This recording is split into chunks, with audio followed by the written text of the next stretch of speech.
নমস্কার বন্ধুরা, happy teachers ডেতে আমি আজ আমার নিজের বিদ্যালয়ে ছাত্রছাত্রীরা টিচার্স ডে উপলক্ষে বর্ণাঢ্য প্রোগ্রামের আয়োজন করেছে। আজকের ব্লগ সেই সব কিছু নিয়ে। তবে আমি প্রথমেই স্কুলে এসে প্রধান শিক্ষক মহাশয়ের সঙ্গে হ্যাপি টিচার্স ডে উপলক্ষে শুভেচ্ছা বিনিময় করার জন্য উপস্থিত হয়েছি প্রধান শিক্ষক মহাশয়ের রুমে।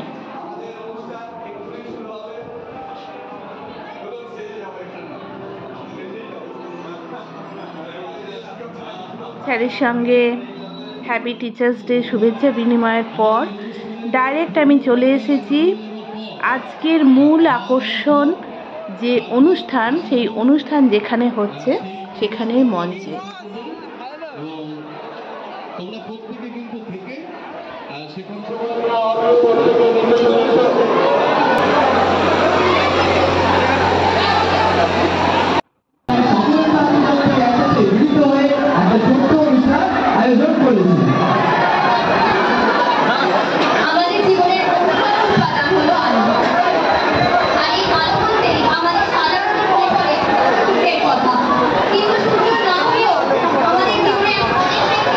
অনুষ্ঠানের প্রথমেই হয়েছে আমাদের ছাত্রীদের কণ্ঠে একটি সমবেত উদ্বোধনী সঙ্গীত। এরপরে দ্বীপ প্রজ্বলনে আমরা সবাই অংশগ্রহণ করেছি। এটাই আমাদের স্কুলের ট্র্যাডিশন। প্রত্যেক বছর আমরা সবাই সমস্ত অনুষ্ঠানের মধ্যে অংশগ্রহণ করি, সারা দিন আনন্দে মুখরিত থাকি। ছাত্রছাত্রীদের অপূর্ব প্রতিবেদন সমস্ত কিছু আমরা দেখি, ওদেরকে উৎসাহ প্রদান, অনুপ্রেরণা যোগানো সমস্ত কিছু দায়িত্ব পালন করি। আর স্কুলের ছাত্রছাত্রীরা সারা বছর ধরে অধীর আগ্রহের অপেক্ষা করে থাকে এই আজকের দিনটার জন্য। আমাদের স্কুলের 11 এবং 12 ক্লাসের সমস্ত ছাত্রছাত্রীরা মেন অনুষ্ঠানটা পরিবেশন করে এবং 5 to 10 এবং 5 to 12 যেসব ছাত্রছাত্রীরা অনুষ্ঠানে অংশগ্রহণ করলো না, তারা কিন্তু কেউ স্কুল প্রাঙ্গণ ছেড়ে আজকের দিন বাড়ি চলে যায় না। সবাই উপস্থিত থেকে সমস্ত অনুষ্ঠানটা দেখে তারপর খুশি মনে বাড়ি যায়। ধীরে ধীরে অনুষ্ঠান একটু একটু করে এগিয়ে চলেছে। আবার একটা কোরাস গান। আমরা সত্যি ওদের প্রতিবেদন দেখে মুগ্ধ হয়ে যাই। ধীরে ধীরে অনুষ্ঠান এগিয়ে চলেছে। এরপর প্রধান শিক্ষক মহাশয় থেকে শুরু করে সমস্ত টিচার্স এবং নন টিচিং স্টাফেদেরকে বরণ করে নেয় এবং সম্বর্ধনা জানায় আমাদের ছাত্রছাত্রীরা। এখন সেই পর্বই চলছে। ওদের আচার আচরণ, ব্যবহার এবং আয়োজন দেখে আমরা ধন্য হয়ে যাই। কিন্তু ছাত্রছাত্রীরা বোঝে না, আমরা এত কিছু আড়ম্বর চাই না। আমরা শুধু চাই ওরা যাতে ভবিষ্যতে সুন্দর মানুষ হয়ে ভালো জায়গায় পৌঁছে স্বপ্রতিষ্ঠিত হতে পারে।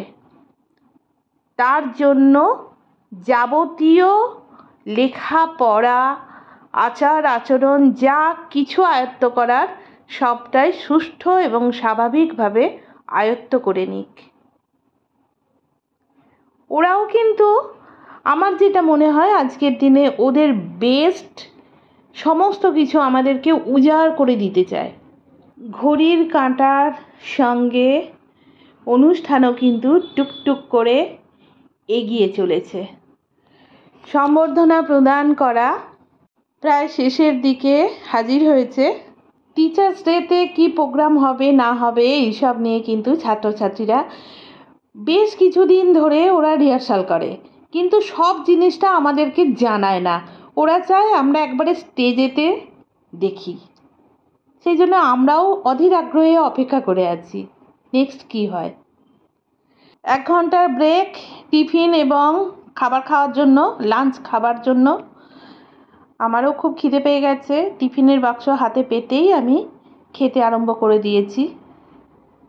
অনেকগুলো মিষ্টি আছে, অতগুলো খাবো না, অল্প একটু খেয়ে নিই। এদিকে সমস্ত ছাত্রছাত্রীরাও কিন্তু লাঞ্চ খেতে আরম্ভ করে দিয়েছে এবং খুব আনন্দের সঙ্গে ওরা খাচ্ছে। আমরা শিক্ষক শিক্ষিকারা ওরা যাতে সুষ্ঠুভাবে খেতে পারে সেই দিকে লক্ষ্য রাখছি। এখানে আমাদের দিদিরা, মিড ডে মিলের দিদিরা স্টুডেন্টদেরকে খাবার দিচ্ছে। আজকে স্কুলে লাঞ্চ খাবার আমন্ত্রণ সবার। আমরা যারা স্কুলে এসেছি সবার জন্য আজকে লাঞ্চের আমন্ত্রণ রয়েছে। আমরা সবাই খেতে বসেছি। আজকের লাঞ্চের মেনু আছে স্টিম রাইস আর আলু দিয়ে চিকেন দিয়ে ঝোল।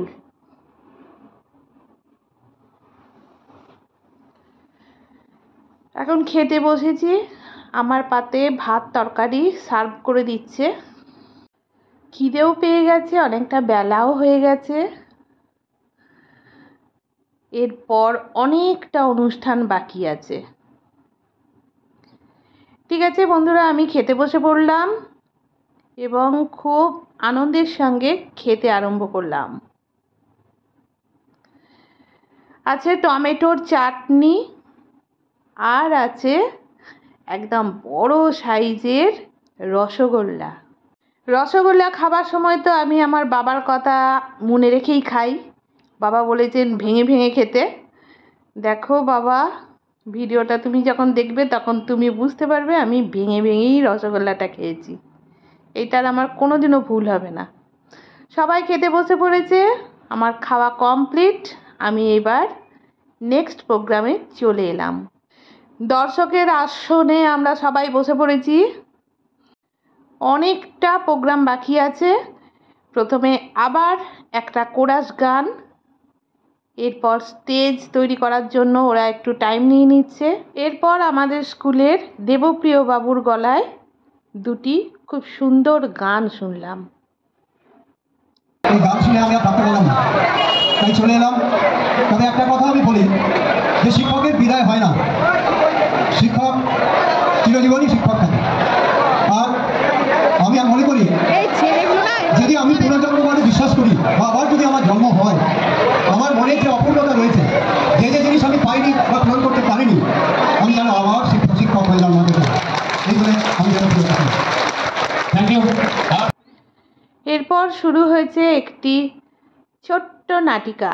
নাটিকার নাম ফেয়ারওয়েল। আমার নাম অরুণাভ চক্রবর্তী, আমি বিজ্ঞান বিভাগে। এরপর আবার একটি সঙ্গীত। তারপর আরম্ভ হয়েছে নৃত্যনাট্য বনকুন্তলা শকুন্তলা। যারা অংশগ্রহণ করছে সবাই আমাদের স্কুলের রানিং স্টুডেন্ট।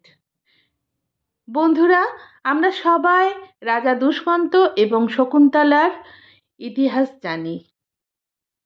সেই ইতিহাসকে অনুসরণ করেই আমাদের স্কুলের ছাত্রছাত্রীদের মনোমুগ্ধকর পরিবেশনা বনকুন্তলা শকুন্তলা। মহারিষি বিশ্বামিত্র এবং মেনকার কন্যা শকুন্তলা, তার সঙ্গে আলাপ হয় রাজা দুষ্মন্তের। তারপর ওদের গান্ধর্ব বিবাহ হয়। আমরা সবাই জানি সে গল্প। গান্ধর্ব বিবাহ করার পর রাজা দুষ্মন্ত দেশে ফেরত যান। শকুন্তলা রাজা দুষ্মন্তের চিন্তায় মগ্ন। এই অবস্থায় মহারিষি দুর্বাসার অভিশাপ। শকুন্তলা যখন ছোট্ট ভরতকে নিয়ে রাজার কাছে এলেন, রাজা ওনাকে চিনতে পারলেন না। পরবর্তী সময়ে সেই গান্ধর্ব বিবাহক্ষণে দেওয়া আংটিকে ফেরত পেয়ে আবার উনি শকুন্তলাকে মনে করলেন।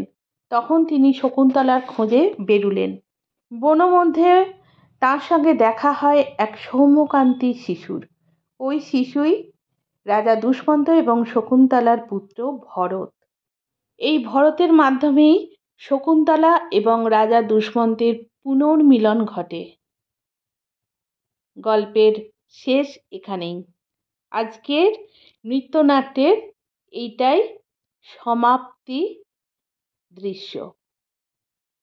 সত্যি আমরা অভিভূত আমাদের ছাত্রছাত্রীদের পারফরমেন্স দেখে। সমস্ত ছাত্রছাত্রীদের মনে প্রাণে আশীর্বাদ করি ওরা অনেক বড় হোক, অনেক কিছু করুক। খুব শিগগিরই আবার নতুন ভিডিও নিয়ে হাজির হব। যেসব বন্ধুরা আজকে আমার চ্যানেলে প্রথম, অবশ্যই চ্যানেলটাকে সাবস্ক্রাইব করে দেবেন আর লাইক শেয়ার কমেন্ট করে জানাবেন কীরকম লাগলো। হাসি খুশির সঙ্গে থাকবেন, খুব ভালো থাকবেন, টাটা।